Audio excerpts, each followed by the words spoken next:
আমাদের পাশে শুয়ে আছেন প্রফেসর আব্দুল খালেক রহমাতুল্লাহ আলাইহি, তিনি 4,500 কোটির সরকার ছিলেন। এই আল্লাহর প্রিয় বন্ধুর এরকম কেরামত আছে না নাই? আজকে ছোট্ট একটা কেরামত আমি বলে দেব। হুজুর যখন তার মুরিদদের নিয়ে এক মুরিদের বাড়ি থেকে আরেক মুরিদের বাড়ি যাবে, মাঝখানে একটা সার গুরু গাছ খাবার জন্য খোলা দেওয়া আছে, গাছ খাবার জন্য কি দেওয়া আছে? খোলা দেওয়া আছে।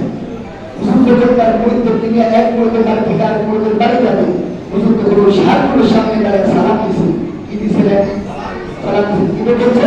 আসসালামু আলাইকুম ওয়া রাহমাতুল্লাহ। সালাম দেওয়ার পরেই হুজুর এই মুরিদের বাড়ি থেকে আরেক মুরিদের বাড়ি যাওয়া কিছুক্ষণ ধরে একটা ছেলেকে বলতেছে, দাদা আপনি বাড়ি আসেন, অমুক দাদার গুরু অমুক দাদাকে সার দিয়ে মারা ফেলেছে।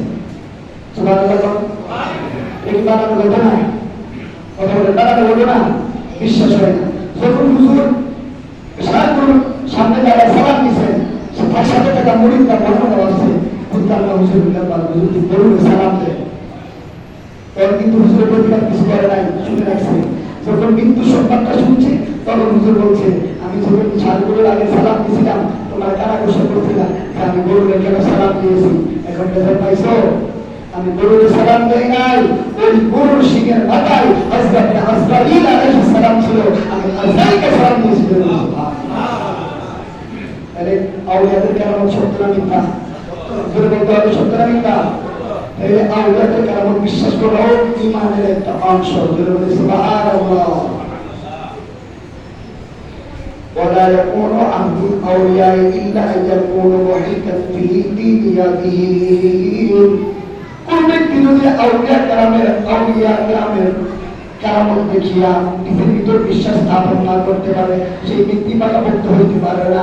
আর ওই ব্যক্তিও ওলি হইতে পারে না যে ব্যক্তি আল্লাহর হুকুম আহকামগুলো এবং আল্লাহর শরিয়াগুলো সঠিকভাবে না মানতে পারবে, ওই ব্যক্তিও প্রকৃত পীর এবং আউলিয়া হইতে পারবে না। জোরে বলি সুবহানাল্লাহ। আউলিয়া হারি কইলেই তো না, যার মধ্যে তারা আউলিয়া মানতে লাগলেই হবে না। কারণ আউলিয়া হওয়ার জন্য শর্ত আছে, আছে না নাই? যেমন আউলিয়া কেরামত সত্য, এবং আউলিয়া হওয়ার জন্য ওই আল্লাহর হুকুমগুলো আপনাকে মানা সত্য। ওইটা মানলেই আপনি আউলিয়া হয়ে যাবেন। আপনি আউলিয়া হইলে আপনার প্রচার করা লাগবে না, আমার আল্লাহ একজন মানুষ বা একজন বানায় দিলে তারাই আপনার প্রচার করবে। জোরে বলে সুবহানাল্লাহ। আমার নবী দুনিয়ায় আগমন করছে, নবীর প্রচার কি নবী করছে না? সাহাবীরা করছে না? ফেরেশতারা করছে? সবাই করছে। কিন্তু আমার নবীর পরিচয় নবী দেওয়া লাগবে না। আল্লাহ বলছে নবী গো আপনার পরিচয় দেওয়া লাগবে না, আমি আপনার পরিচয় ব্যবস্থা করেছি। সুবহানাল্লাহ। আর যারা আউলিয়া হয় তারা বলতে হবে আমি আউলিয়া হয়ে গেছি। তার চলন বলন কথাবার্তা দেখলে মানুষের ভিতরে বিশ্বাস হয়ে যায় সে আল্লাহর ওলি হয়ে গেছে। সুবহানাল্লাহ।